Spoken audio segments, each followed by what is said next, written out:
আপনি যেখানে অভিযোগটা পেয়েছেন, কোন পরিবহন নিয়েছে, কোন কাউন্টার থেকে নিয়েছে, আমি খুবই খুশি হব।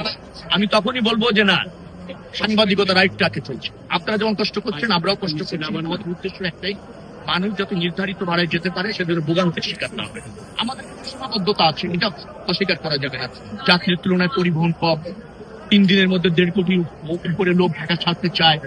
অনেকে আছে আগে অ্যাডভান্স টিকিট করেনি, সে এভাবে অভ্যস্ত না। কালকে ছুটি হয়েছে, কালকে সে ব্যাগেজ নিয়ে, বাচ্চা নিয়ে ছুটেছে যে কোনো একটা গাড়িতে উঠে যাবে, 100 টাকা বেশি হলেও দেবো, অসুবিধা নেই। কিন্তু আগে তো সে এরকম সীমাবদ্ধতা আমাদের আছে। আমাদের যাত্রীদের হ্যাবিটও এরকম যে সে বাস স্টপেজে এসে অনেক সময় গাড়িতে উঠতে চায় না, টিকিট কাটতে চায় না, চলন্ত পথে এসে উঠতে। কিন্তু যাত্রী যখন সচেতন হচ্ছে, অভিযোগ করছে, আমরা ব্যবস্থা নিচ্ছি। আপনি আমাকে খালি বলেন, অমুক পরিবহনের অমুক কাউন্টার সে 300 থেকে 400 টাকা বেশি নিয়েছে, প্রয়োজনে আপনার এই ক্যামেরাটা ছেড়ে যাত্রী বেশি একটু যান, গিয়ে যে চেয়েছে তাকে তার কাছে অবস্থান করে।